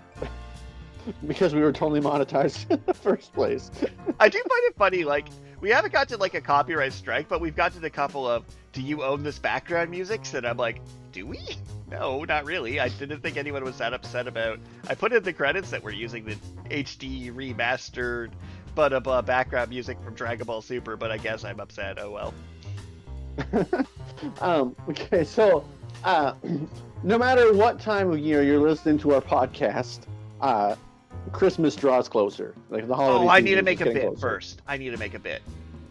Mhm. So I was talking with a relative of mine who will remain nameless for this, and they were giving the rant people love to give. There's Pride Month, there's Black History Month, there's this month. Where is Christian Pride Month? Where is Straight People Month? It's called December. Because it's been what? Negative 3 days into December, and I've seen 4 carolers. I've seen Santa. I've heard music. We're not even in December yet. So if you're honestly believing that Christians have it rough because they don't get their own month, open your eyes and look outside. And yeah, as you said, at any time of year, if you open your eyes in the store, you will probably see a Christmas something or other. Well, I mean, that wasn't really my point. My point was to. Oh, that would be hilarious if that was your point. There's no way that was going to be your point. My point was just to say that, you know, even if you're watching this in January, Christmas still draws closer. But anyways, you know, that's just how time works. Nah, we're technically stuck in a third dimensional. Once you get to the fourth dimensional point of view, it really forms more of a loop-de-loop. But so, you know, the closer you get to Christmas, the more holiday festivities there are. And hatred. And don't forget hatred and suicide rates. I mean, that's also true. But I like to, you know, focus on more positive things like the Enchanted Forest. Or I like to which is, complain about my privilege. With the Enchanted Forest, which is a light display that puts on, like, it's put on by the Zoo Foundation. Is that the where one I at live. the forestry farm? Yeah, yeah. It's put That on- one is beautiful. Well, Shout out to Saskatchewan for having a gorgeous Christmas light display. And this is coming from me. or there's like the Festival of Trees, where they take the Western Development Museum and they just like put up a whole bunch of trees that, I don't know, apparently the trees are for sale and they come with like gift packages and stuff. They're kind of fancy trees. But so, you know, my fiance and I went to the Festival of Trees, and then we're like, yeah, you know, maybe we should like decorate our tree and listen to Christmas music. I mean, yeah. And so you know, we decorated our tree. We're listening to Christmas music, and the song "It's the Most Wonderful Time of the Year" comes on. And it's going through, and one of the lines is that there will be ghost stories and tales of the glories of times long, long ago. Technically true. And I mean, this isn't the first time that I've thought about this. So, like, I think it was actually last year when I thought about it, and I was like, why does it say ghost stories? Like, what does that have to do with Christmas or the holidays or anything? And apparently, because Christmas is around the winter solstice, people used to believe that it was the time when spirits are closest to the earth, and so they would try and scare each other with ghost stories, because there wasn't much else to do back in the day when you're sitting around the fire and, you know, spirits are close, so people get scared easily. Right. But this year, I was thinking, I was like, well, aside from, for the A record, Christmas this is Carol, still actually a great pitch for a future episode. aside from A Christmas Carol, like, there aren't. I don't know of any Christmas ghost stories. Oh, all of them. Right? Like, Santa's a ghost. Santa's a ghost. That would make sense. Especially the times that when you kill him, you become him. That's some poltergeist behavior. Yeah, that's true. That's some crazy supernatural stuff. Mm.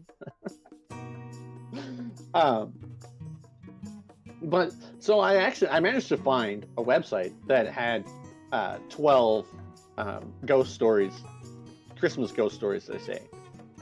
And I've only read 2 of them so far. So I'll have to read more, and maybe, who knows, maybe that'll be part of a future episode talking about holiday ghost stories or holiday stories in general. Because I am a little bit curious. So probably in a future episode, I'll ask you, A, what makes a good ghost story, B, what makes a good Christmas story, and then C, how do you combine those 2 things together. This is just gonna be our next episode we do. This is a good episode pitch, which is why I was gonna deny you. Well, I'll have to send you this website. Since you're on Christmas break, perhaps you'll actually have time to read these stories. That's funny. But yeah, maybe. But anyways, yeah. So that was really the entire thing. Is it's like, yeah, I actually found a website that has. Assumably, you're supposed to read them for the 12 days of Christmas. That's why there's 12, I assume. But I've been reading them already and only read 2. The first one wasn't really a Christmas story at all. It happened to be in wintertime, and these guys are like sitting in a tavern type place telling each other ghost stories. And then one of them was like, "Oh, I know a ghost story about this very tavern," and they tells a story about the guy that hung himself and tried to strangle his father as a ghost. And then one of the other guys is like, I bet I can scare you with that ghost story. And then he starts pranking them with pretending to be this ghost, and one of his other friends just pulls out a gun and shoots him. Flawless strategy. The other one was a little bit more of a Christmas story, but also a little bit macabre. A guy goes into a pawn shop on Christmas Day, and the pawn shop owner's like, "No, we're closed. It's Christmas." And he's like, "Yeah, but you like money, and I need Christmas gift for my girlfriend. So maybe we should come to an agreement." And the guy's like, "Yeah, you're right. I do like money." Man, so many kinds of right about this tangent. So he goes to peruse his wares, and the customer, Markheim. Not to be mistaken for Loheim. So Markheim, he just like stabs the shop owner in the back and kills him. You know what's really funny? The stories you've told about pizza antidotes, I feel like an AI would assume this was just happening at your workplace. But so Markheim starts like looting the place. The guy's house is connected to his business, so he grabs the guy's keys, gets into the house, and he's like searching for money. When the door opens behind him, and he looks, and it's an entity that kind of looks like him, but kind of not. And it starts discussing with him. It was like, "Hey, this guy's maid is probably going to come back soon, and you'll get the death penalty if she finds you. So, as a Christmas gift, I'll tell you where the money is so you can get out of here before she shows up." Makes sense. And he's all like, "Yeah, I don't know if I want to do deals with devils." And the entity is like, "Who knows if I'm a devil? That is exactly what a devil would say. I really would what just I would like say. it if you were able to, keep living and doing evil stuff. I don't really care about you. I just want you to keep doing evil stuff." And he's all like, "Yeah, I do need this money because I lost all of my money in day trading, and I want to do some more day trading." Crypto bros really are my natural nemesis, no matter what era. But so they're having this back and forth about whether or not he should just accept the help from the entity, and then the maid shows up and he realizes that he doesn't want to be evil, so he just goes down to the front door and opens it. He's like, "Yeah, you should call the police because I killed your master," and that was the end of that story. Man, it's so funny to be like, tangent 1, my life. Tangent 2, my life. Tangent 3, ghost stories I found on the internet about Christmas. Well, like I said, the first one wasn't really a Christmas story. It just happened to be set in wintertime. Well, But But it's such a. I knew this would be a black hole topic though, because like obviously the follow up is what makes a Christmas movie, and just before we know it, I'm given a full on soliloquy about the Christmas values found within Die Hard. Like it was such a like slippery slope. I'm like, no, we're talking about fan works and fan fiction. And what I learned from this is Karl doesn't read much fan fiction or believe in fan games or fan works, which would have been useful knowledge before the episode topic was picked. You're like, I don't want to talk about fan fiction. I want to talk about ghost stories. You can put it in a text. No, I don't mind talking about fan stories. I enjoy talk listening about a fan to you. story. Do it right now. Well, I did. Ghost Nappa. He was my favorite character. No. Do more. Go on. Go somewhere with this. Have a take. I'm throwing you on the spot now, and you did this to yourself. Have a take about fan fiction. Well, I mean, like you say, fan fiction to me feels like in a lot of ways it's a shortcut to producing content that you really want. And if you're making it for yourself, that's fine. That's one thing, and if you want to publish it online and see if other people like your fan content, I mean, that's a perfectly valid way to enjoy content and hopefully add value. But I do think that these people with this obsessive nature about this sort of fandom that they have, if they could redirect their energy and just create something original, like maybe it would be derivative of. So here's the thing about fan fiction that you're not quite grasping of part of why people do it, and this is like somewhat paraphrased from academic and some part paraphrase my own experience. When you create a piece of fan work, you have an automatic baseline of people who are interested in it, i.e. other fans. When you create original content, people are less invested. So as someone who's put out my own fantasy novels, what do you think people are going to talk about me more with? The Waltz of Blades or Naruto? So, like, realistically, had I taken my story and instead made a piece of Naruto fan fiction and released it every week, I take less emotional risk for my creativity because I'm leveraging this existing authority and brand power, and people are less dicks to you about it. So, like, yeah, I've gotten so much of, like, your own original work makes me think that I don't care about fiction anymore, or, oh, there's a typo on the third page. But if it's fan fiction, people don't treat it as seriously, and they're willing to give you more benefit because you're a fellow fan. Like, me and you have had many conversations about every piece of media. Like, we've never wrote fan fiction. But my god, have we not had, like, oh, here's why Aizen would technically lose in a fight to Emiya Kitsurugi ass conversations. Like, our fandom takes a lot of who would beat who, what would you do in what setting, what concept is interesting. But I've never had that experience happen from one of my intellectual properties I've given you. So you've never been like, oh, this is how I would use Magicite in the Waltz of Blades, or, oh, this is the course I would teach as an Esper professor. So it's like, by having that fan basis, people seem more comfortable to discuss something because it's become less personal. So, like, even though we've literally co-wrote a magical menagerie, we never talk about that. But if I were to send you a text being like, alright, which Pokemon should I change from ground type to rock type? You'd have answers for me instantly. So, like, it's easier to talk about. I can see your point.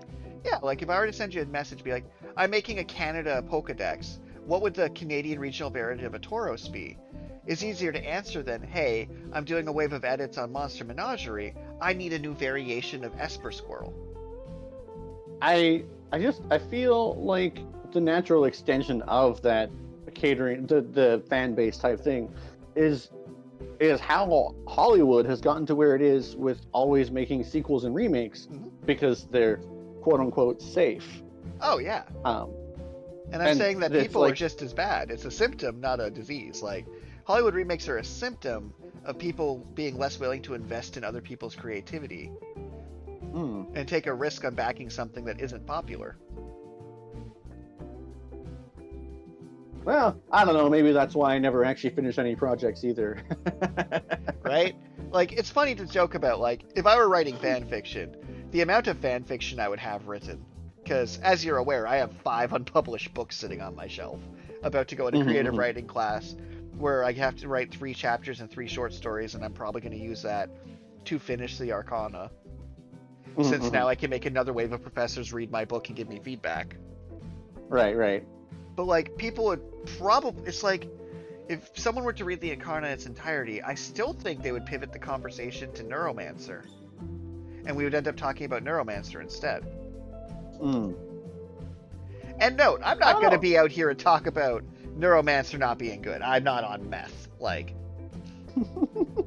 like I had a lengthy conversation about the Foundation yesterday. And I'm not about to write Foundation fanfic, because my god, would that be hard. Like, you know how hard it would be to write something that fits into the Foundation timeline? Well, like, oh, I'm gonna write some,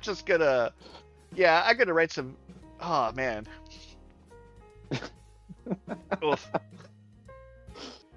But yeah, that's my closing rant. But do you have thoughts now that I've monologued at you? No, my thoughts are still kind of the same. Where I don't know what the solution is, but I do wish that the people who have all of this creative energy and talent. Oh, I do know the solution. Actually... Ooh, I know this. It's really easy, the solution, but no one ever does it. Okay. If you want to move people away from making fan derivatives and create original work, you know what you do? What? You talk to people about their original work. Fair enough. No one ever wants to do that. No one ever wants to, like, read something original and then write an email and be like, here, like, let's even take it to a larger scale. Let's take, like, a movie you've seen recently that wasn't part of a franchise and was an original work. A movie I've seen recently that wasn't part of a franchise, was an original work. That you liked. Heretic. Heretic was a really good movie. So what you do here is you either post an article about Heretic being a good movie, or write an email to some of the members of the Heretic team, be like, this was a good movie, and I enjoyed it. Fair enough. That's it. There is not enough positive reinforcement on the internet. That's true. Like, all I do with my social media is positive reinforce people's writing and works. Especially in this AI age, too. Like, it's so easy to make it's never been easier to make derivative crap.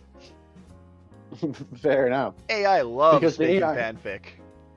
Well, the AI can't make anything without content to base it on. Yeah.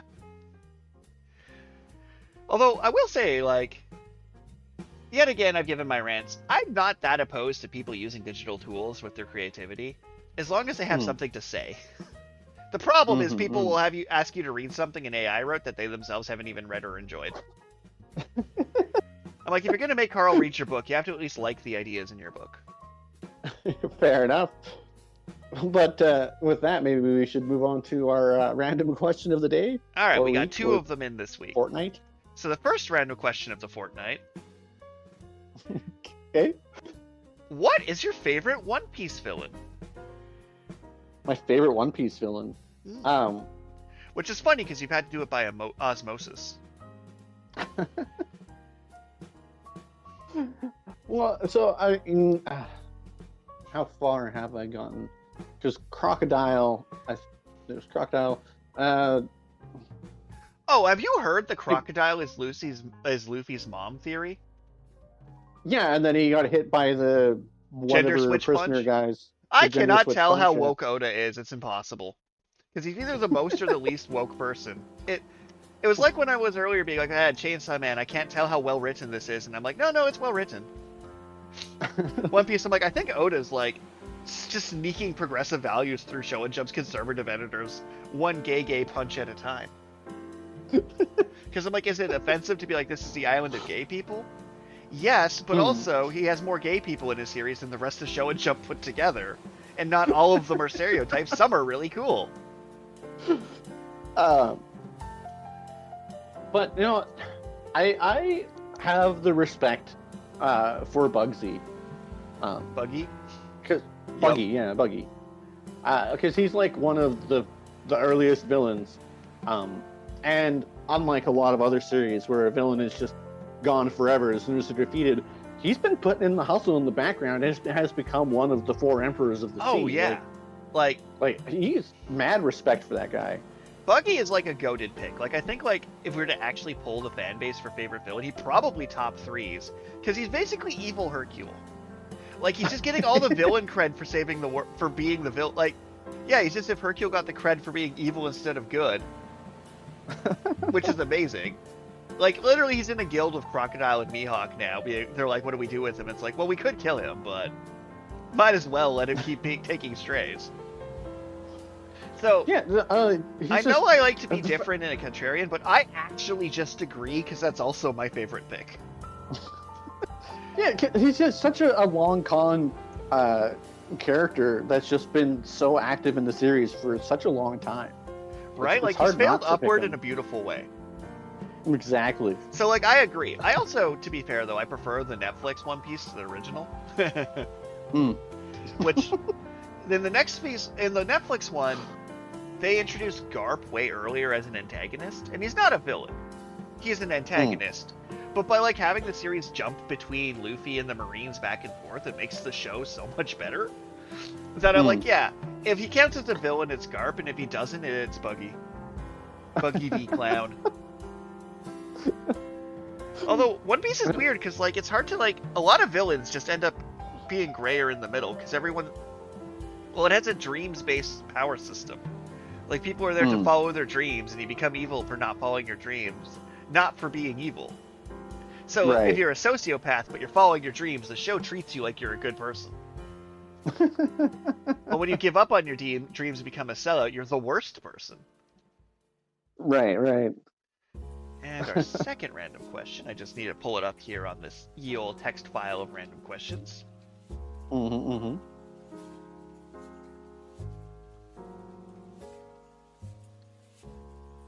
on, brain, read faster.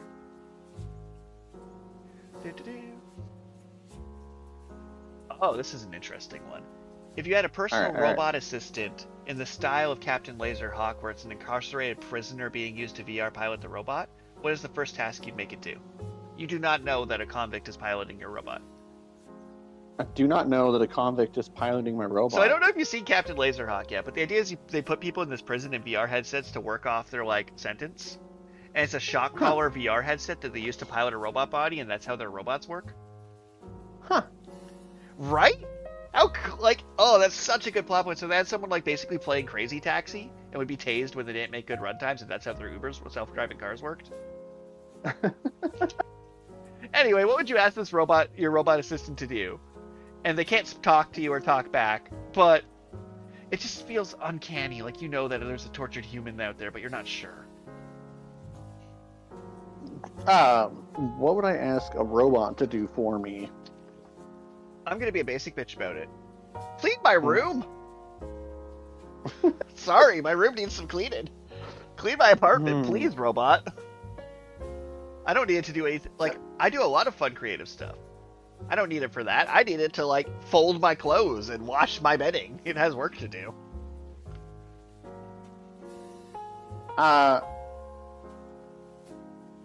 Okay, I think... Oh, is it going to be super sad and you're going to have it play checkers with you because it's your first real friend? Oh, sorry. Star Trek 3D chess, let's be honest.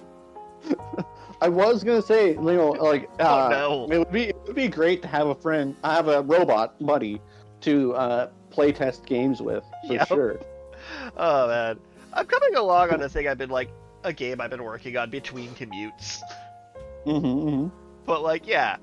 Nah, I'm definitely using my robot for bitch work. Like, I'm sorry for this incarcerated prisoner that I'm making clean my, do my laundry and scrub things, but my ADHD makes me really bad at humaning.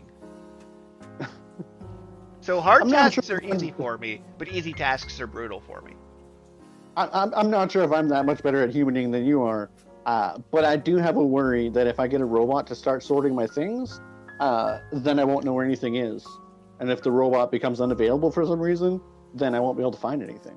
Where, like, looking at my desk with its 3 randomly scattered books and, like, container of Jubes and Pokemon mug, I'm like, no. I'm sure its sorting would be better than mine. Like, I still can't find anything, but at least I know it was put somewhere with intent. I have a fucking college branded USB coffee cup warmer that I got at a thing just sitting on my desk. USB coffee mug warmer. Ooh. Yeah, that's gonna burn down my house someday.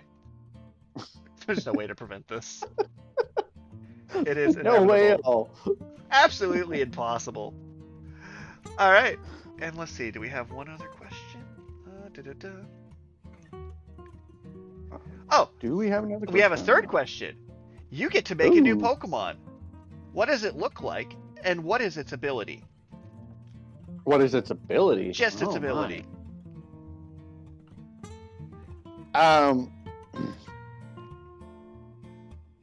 Well, okay. So I looked at the first thing I saw in my room here is the ball model kit, the Gundam ball. Nice. And so that was like the first thing I thought of. I was like, oh yeah, ball Pokemon, that's original. Until I realized that the original 151 had Voltorb and Electrode. I was like, ah. But they don't have the grabby arms. I mean, that's true. They don't have the grabby arms. So I'm gonna give a hot take here for mine first. Okay. So if I got to make a new Pokemon, and I know we've been talking about fan content this episode, I think I'm actually. This is gonna be weird, but I was so frustrated with the Alolan variants that were just fat versions of them. I think I am making a Alolan Persian, but I'm making it look like a Slick Panther thing. Like I'm making it look like a cool evolution of Alolan Meowth. And what its ability is gonna do is it's gonna have like, I don't have a name for it, but mechanically what it's gonna do is it's actually gonna bring back the Gen 1 mechanic. The higher your speed is, the higher your crit rate is. So its ability is gonna be like Crit Hitter, where its crit rate goes up based on your speed stat. Because that way it's like both a callback to when Persian was really good, but is game breaking because it's an ability. And then I fixed Alolan Persian, which is just the biggest disappointment in my life. Okay. I think my favorite Pokemon is Togekiss. You know, I was gonna say Butterfree, but I know it's Togekiss. Butterfree is probably my second favorite Pokemon. Then my third favorite is probably Dugong. Nice.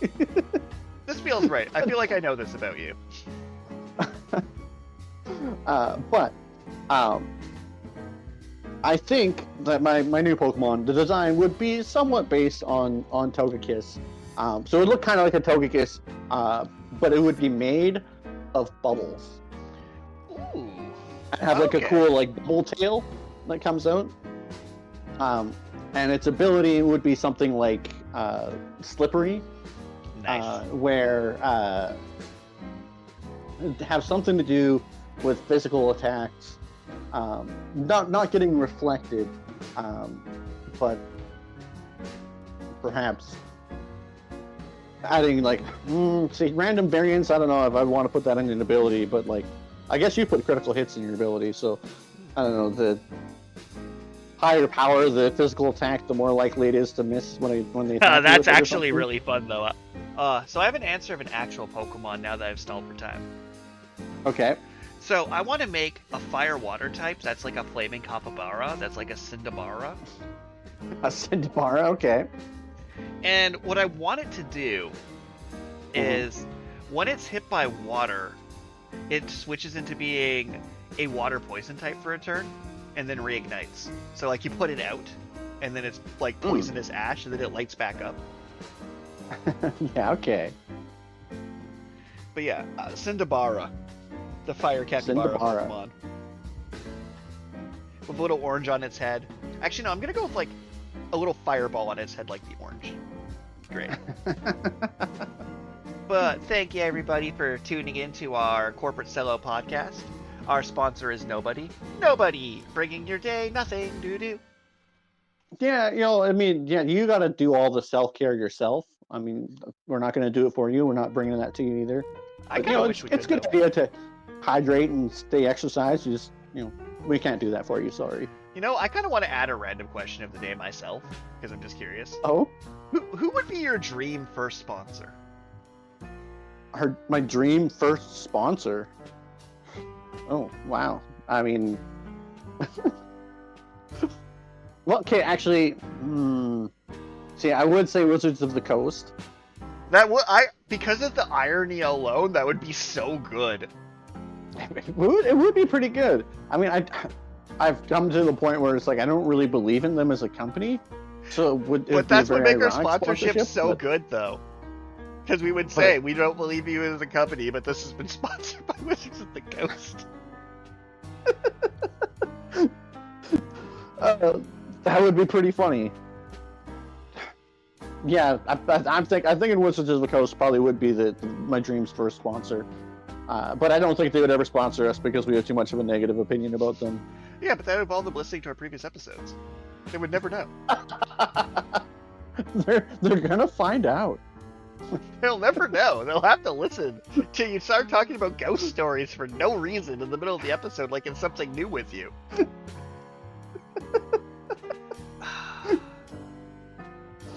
Is this actually an option? So I was looking up Canadian companies, right, to try and figure out like it'd be a good sponsorship. Mm-hmm. And it's like, you know, it'd be hilarious to be sponsored by the Raccoon Appreciation Society. I would have no problem at all giving I don't think they'd have to pay me. I think if the Raccoon Appreciation Society said, hey, can you give us a shout out? Done. Yeah, that'd be great. Shout out to the Raccoon Association Society. Thanks for existing. But like, more seriously, like, oh man, there's a few that like, something overtly Canadian would be great. Like, I know I throw a lot of shade at them, but Tim Hortons would actually be awesome. That would be a sick sponsorship. Yeah. If we just got cards that gave us infinite Tim Hortons by promoting them, that'd be great. Like, as much as I love to hate them, I do have a Tim Hortons credit card attached to my Tim Hortons app, so. That's funny. So yeah, I'm gonna say Raccoon Appreciation Society in first place. I'd also love to be sponsored by like the Toronto Public Library. I think that's my real answer, is the public library sponsoring us would be great. Or the Toronto Zoo. Right. I mean, I'd say the Saskatoon Zoo and Forestry Farm. But we actually give the Forestry Farm a fair amount of shout-outs because they're objectively, like, there's such, like, a healthy way to set up a zoo. It's like, oh no, we just put a fence around the animals that were there. And they're happy to be there because that's where they're from. And I'm like, yeah, that's it. The Saskatoon Zoo might be getting polar bears soon, and I'm conflicted because stupid polar bears. We're gonna end on that one. Just stupid polar bears. Episode ends. Flawless. No notes. 10 out of 10. We're just gonna turn on the news tomorrow. It's gonna be like, Karl redacted. Hates polar bears. There'll be a guy with the Karl tattoo, like full chest piece, being like, I used to believe in him.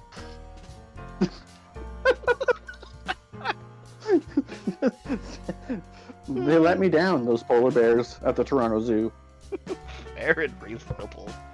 Bye. Bye. Man, though, the Wizards of the Coast sponsorship would be so good.